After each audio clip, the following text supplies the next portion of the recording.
I'm going to be performing a close-up magic trick. We're gonna perform some magic of the mind. Would you folks like to see a magic trick today? Nobody's got time for magic in the world. That's why the world is dying. Has anyone ever done close-up magic for you before? I'm going to shuffle through these cards. You're gonna tell me when to stop. You're gonna pick a card, okay? Tell me when to stop. Go. Stop. You can show yourself, show the camera, don't show me. You're gonna place the card right there. I will give it a shuffle so that I do not know what card you selected.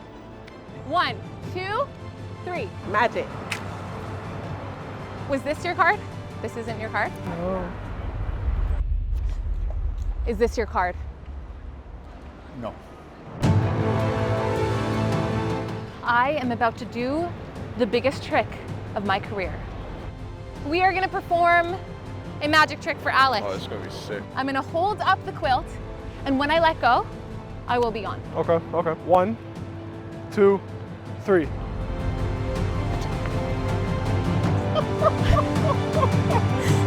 Oh my goodness, bro, what Did it work? Hold on, and I'm gonna reappear.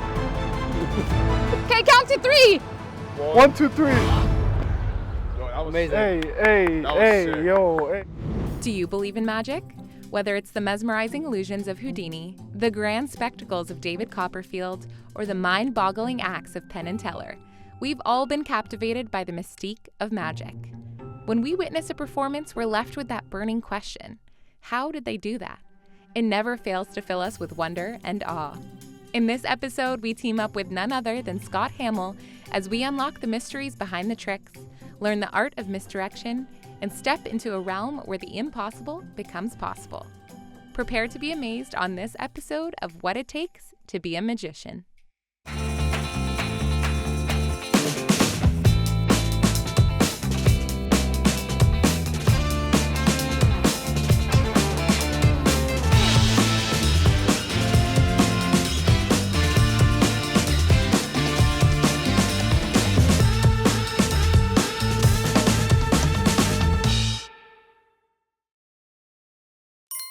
My name is Scott Hammell. I'm a magician, stunt artist, and speaker.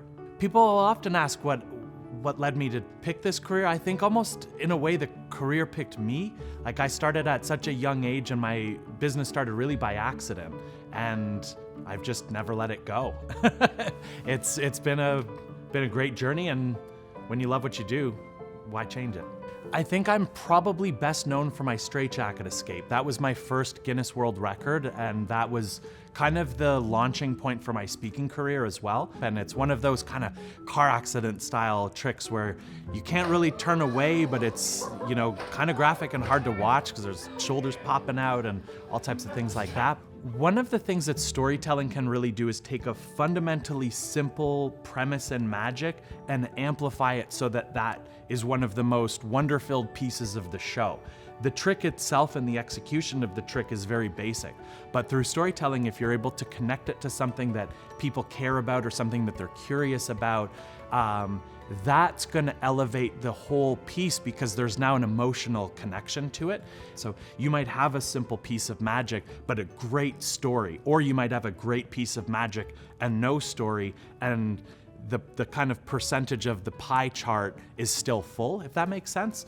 Not many people do this, and so there are naturally a lot of questions about it, and when people have questions, that intrigue is going to draw out their interest, and then you're in your pocket for the magic. That's what they're there for.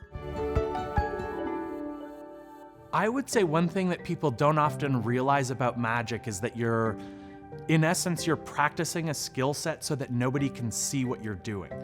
Magic is one of those unusual art forms where you're kind of peeling it back a little bit, and the goal is for the audience to not see what you're doing, and that's what often will enable you to actually have that magic moment in the spectator's mind. So people don't often realize the amount of practice that goes into developing a new piece. They see the magician do the show, and that's magical, but there's a whole lot that goes into the back end of it that people don't always get to see. I've had everything from audience members passing out from watching The Straitjacket to nearly being run out of a village in Kenya because I was performing magic for an audience that didn't speak English, and magic in their culture is very different from magic in our culture. There was a little village in the Masai Mara that I was performing, and luckily we had a really good translator, and that show ended up being more of like a teaching expose of magic, so that I would perform something, they would start to kind of get really uneasy about the situation, thinking that I was a voodoo shaman or something like that. And then through the translator, I would then teach them the trick, and they, and like, so those experiences have been a lot of fun. I mean, my main goal is really just to stay happy and keep trying to inspire and perform and, you know, love my audiences and hopefully have them love me and my material. And I just want to keep having fun. Right now, what that's looking like for me is trying to develop a show that I can take into people's homes to really try to make a dynamic experience in their space and get them to think about their space, their surroundings, and the items in their home in a way that they might not have thought about it before. And I really want to just keep delving into the whole storytelling element of things. I find a lot of people have the ability to kind of just push through discomfort in order for the final product to happen. And if that final product is people talking about something beautiful, I think sometimes the juice is worth the squeeze. Today I'm hoping to teach Christina some of the fundamentals of magic. So for instance, with card tricks, how to make a prediction that almost always works, or how to do something as simple as have a volunteer pick a card and you're able to find that card in an impossible way. Depending on how far that goes, we're gonna try to teach Christina some handcuff manipulation. So everything from police handcuffs, and if Christina's a fast learner, I'm gonna try to get as much done in a short amount of time as possible, and we'll try to go to a pretty difficult handcuff escape for the live performance.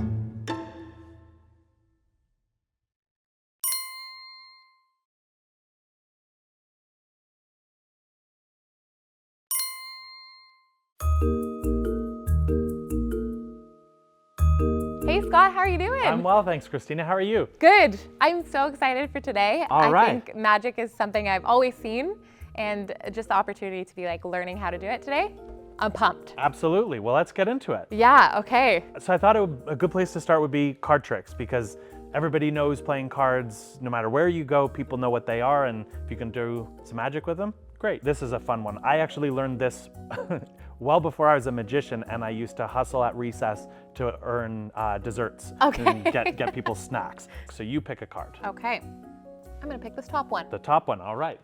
Show your friends, don't let me see it. Got Make it. it difficult for you. Okay, Awesome, done. and just place it right back down. Beautiful. It's been a while since I've done this trick, and obviously we're going to assume that the volunteer shuffled the cards, and it's, you know, one of those things that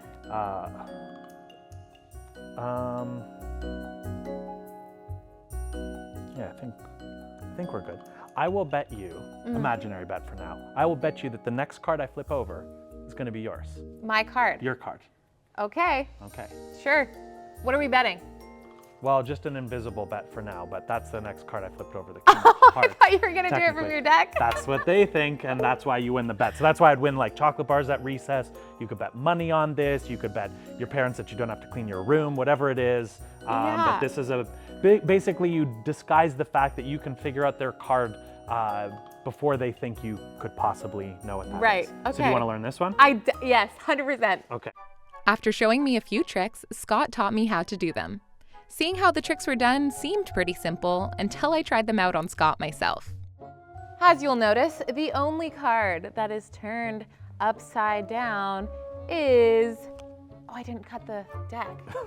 So that's step 3. Yeah, let's work on step 1. So first I pick a card. Oh, But this is good. We get this stuff Scott. out of the way at the beginning when there's no live audience here. I'm gonna find your card.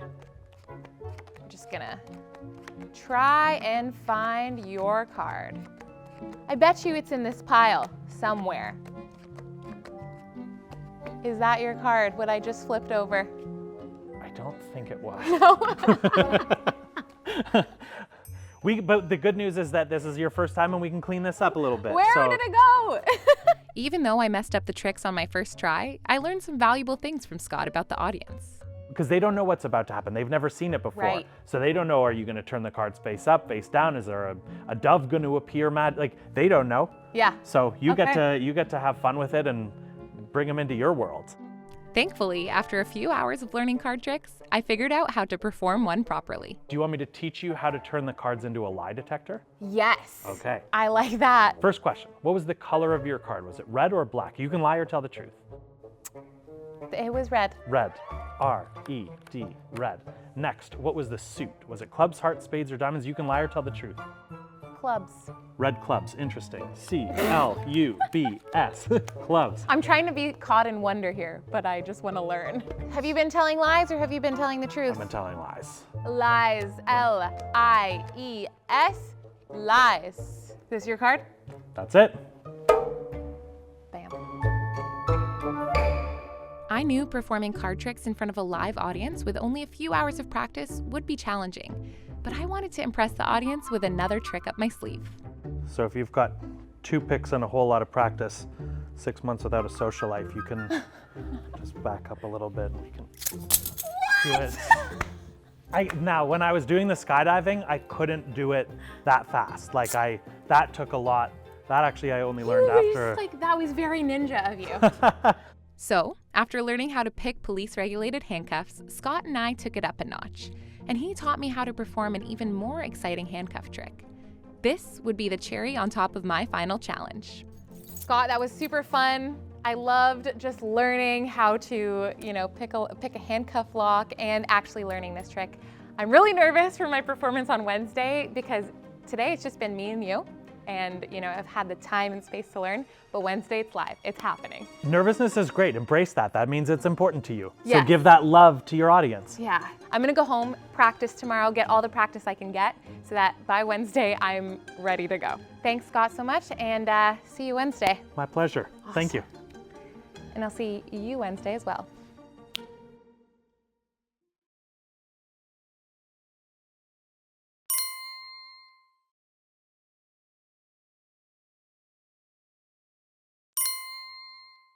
The first big stunt that I ever did, the first Guinness World Record that I set, was for the highest suspension straitjacket escape. So that was a stunt where the idea was that I would hang upside down from a hot air balloon, locked in a straitjacket, over 50 feet of chain wrapped around the outside, secured with 4 padlocks. Now, dangerous stunt. The day before, the balloon pilot was like, we need to do a practice run. But as the balloon's picking up, it becomes crystal clear that I'm afraid of heights. And now I'm about to do this stunt, in this case for the practice run, 50 feet off the ground, but the next day, thousands of feet up. So already, before the stunts even started, I'm terrified. They pick me up, put me on the railing of the balloon basket, and start lowering me over the side, but in a straitjacket, all the buckles are on the back, not the front. So because I'm facing away from the balloon, all those buckles get stuck to the side of the balloon basket, which puts my body weight on my shoulders. Rough way to start things off because I rely on the mobility of my shoulders to get out. But eventually they untangle that, and as they're lowering me, I look down and notice that one of the ropes is wrapped around my ankle, but as I kick to free that, my bungee jumping boot starts to slip off of my foot. The more I struggle to free myself, the more I bounce, the looser those boots get. But finally, after a lot of work, I'm out of the chains, out of the straitjacket. The hot air balloon pilot's like, we need to send down an emergency fire escape ladder to get this guy back into the balloon. So they do, but as I'm standing on this rope ladder, trying to regain my composure from all of this stuff happening, the rope ladder snaps. So I climb up 1 step higher, it snaps. 1 step higher, it snaps. And what made this challenging is that as the rope ladder snapped the first time, my hand got caught in it and it cut open my hand and ripped out one of my fingernails. So my hand's covered in blood, I'm bleeding, but still 50 feet off the ground, and I can't let go because if I do, the force of my fall will rip me out of those boots. So they ended up having to land the hot air balloon with me hanging under it, and once I got my feet on solid ground, a big gust of wind picked the balloon back up, and since my right boot was still attached to the balloon, I had to go with it. Luckily, I was able to learn enough from that experience, make some changes, and the next day was the world record attempt from 7,000 feet, 7,200 technically, but. With a torn off fingernail? Yes, yeah.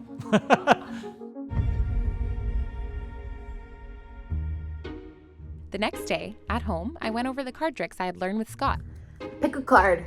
Any card. I spent time making sure I knew every step, so that when it came to performing, I could focus on entertaining rather than the tricks themselves. It took multiple tries before I was able to do them properly. Hope I did this right. I didn't do this right. But after a few hours, I finally nailed them down. Oh yeah, that's right. Killing the game here. Let's hope I could do this live. One of the things that people forget about is how nervous you can get facing a live audience full of people that are trying to figure out what you're doing. Because not everybody wants to be engrossed by the wonder of the trick. Some people want to figure that out. It's a puzzle to them and they have to get it. And it's like, oh, how are they doing that? So trying to get Christina comfortable enough that she knows the material, knows the order of operations, and in front of a live audience, who knows what's gonna happen, but hopefully it will be successful. We're here at the Red Sandcastle Theater and we've rented out the whole space. I think we have about 35 people coming to see my live show, which I'm honestly really nervous about. I perform live in front of you guys all the time, which is great, but when there's a live audience, it's a whole different experience.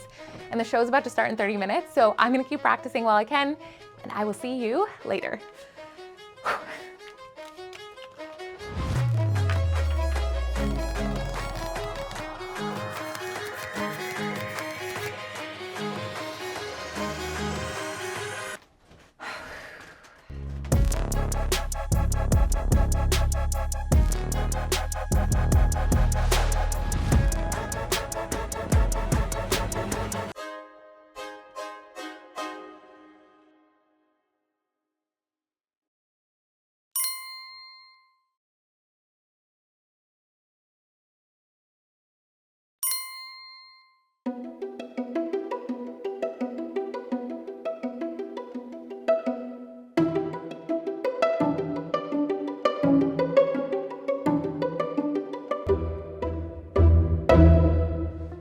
Okay, hello everybody. How are you doing? Good? I'm feeling the energy tonight. I'm so excited to be here. I just want to start off by saying this is going to be something you've never seen before. Your eyes have never experienced, and that is me doing magic. So we're going to start off with some simple card tricks. How does that sound? Yes? Okay, good. Amazing. So of course, as with any card trick, we need a volunteer. Pick a card, any card. Nice. Please show that to the audience. I will turn around to ensure that I'm not looking or taking a peek. And what I'm going to get you to do is put it anywhere in the deck. Anywhere? Anywhere you'd like, just slide it in. So now the magic happens. And I'm gonna find it behind my back. How incredible, oh, so good. No. This wasn't your card. No. Interesting. Well, I knew that because in my deck of cards, the singular card that's face down is actually going to be your card. As long as this trick works. Was this your card? Yep.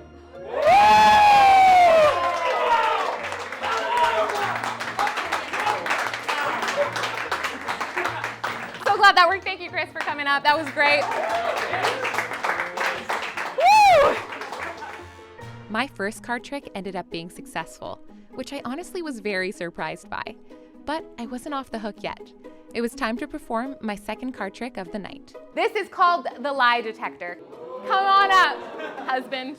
All right. This is gonna be the true test of our marriage. I'm gonna get you pick any card from the deck. I'm gonna put 3 piles of 2 on this table, and you get to put that card on any of the piles. And I'm going to ask you a series of questions. You can tell the lie, or you can tell the truth. Either one is fine. All right, so let's start with the color of your card. This trick was going to be easy to do as long as I asked all of the questions in the right order, just like I had learned from Scott a couple days prior. Was this your card? It was. It was! It was! Woo!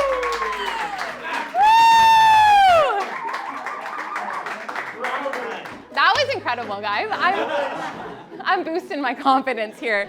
I was feeling good. Both card tricks I had planned to do went smoothly, and I knew I was ready for the final trick of the evening.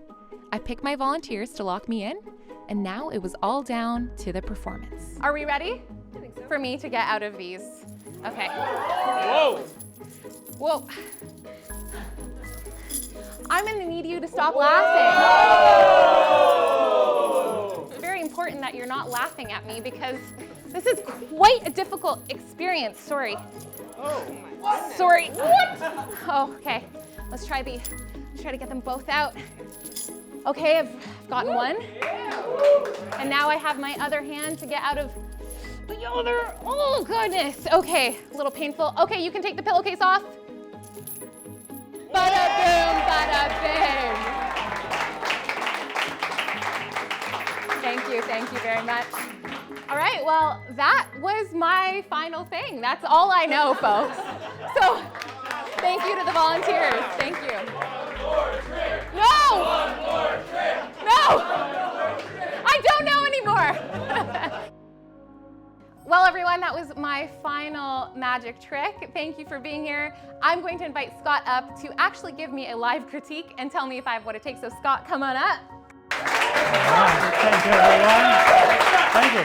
So, Scott, how did I do? I think it was fantastic. Like, I saw some legit surprise in your husband's face when you nailed that card. True wonder and deception, and your Awesome. personality is wonderful. I think that with only a few hours of practice, you were able to do that and get a room on your side. That's fantastic. I Oh, think yeah. you definitely got what it takes to be a magician. Thank you so much. Well, you've been Absolutely. a really great mentor. I appreciate There we you. go. And now time for the real professional magician. Thank you so much. Thank All you. right. Woo!